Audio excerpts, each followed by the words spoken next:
Acts 3, 1 through 6. One day Peter and John were going up to the temple at the time of prayer, at 3 in the afternoon.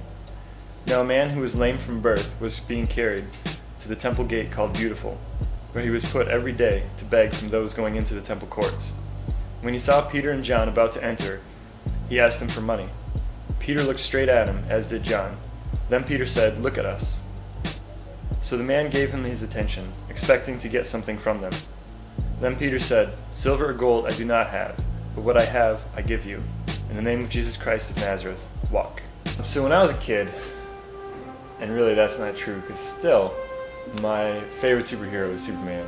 And I don't think it really had much to do with his great strength and he's faster than a speeding train or stops bullets or whatever, but it was the fact that he could fly.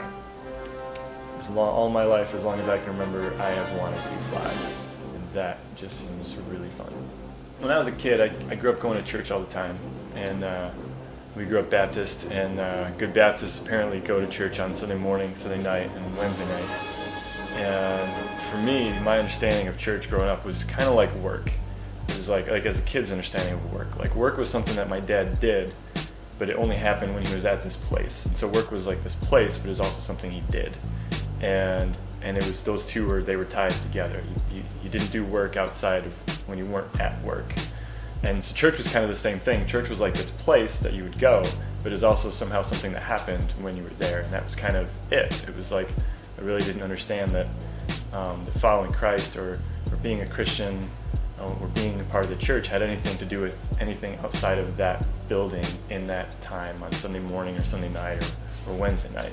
Some friends and I started this thing that we called Elevate Detroit, and our original idea was to have these worship services where different churches would work together and come together and worship, and it really wasn't working. The first one we did was the biggest one we ever did, and we did these worship services for a year, and it was just really a slow road down. And but about halfway through there, some friends and I had this idea to do this barbecue in an empty lot in Detroit. And basically what we were going to do is just get some food together and borrow a grill and go and start cooking. And there was a few homeless guys that were always kind of hanging out there, and we were just going to invite them to join us and tell them to invite their friends if they wanted to. And the first time we did it, I really thought it was more likely for us to get beat up or arrested than for it to actually go well. But it did go well. And God really got a hold of me at this one, and he showed me that because of this thing that we have been trying to do with all these different churches, because of the connections I had there, I could do something like that barbecue on a regular basis. I had just gotten out of college, and I had no money. I wasn't getting a paycheck or anything, but what I did have was these relationships, and so that's what I could do. And basically God took it and ran with it. My idea, we weren't trying to start a thing when we started a thing. We were just trying to do what we could do, and we were just trying to do it once a month. And about 6 months down the road, several different churches had heard about what we were doing and had called me up and said, "Hey, we heard about what you're doing. Can we help? Can we be a part of that?" And I don't know whoever answers no to that question. So I always just say, "Sure, come help." And about 6 months down the road, we had started a second one. A few months after that, we started a third, a fourth, and pretty soon it's every weekend in Detroit. And now they're up in Flint and everything as well. But it all just started because we just approached it with this is what we can do, this is what I have, and so this is what I'm going to use to do what I can do. And anything beyond that, we don't worry about. The very first barbecue that we did in Detroit, I'm standing in line waiting for some food. I'm talking to this guy, and he tells me that he's so glad we're here because otherwise he wouldn't get anything to eat today. And while he's kind of standing to my left, to my right side, I hear somebody say, "I'm sorry, but we're out of food."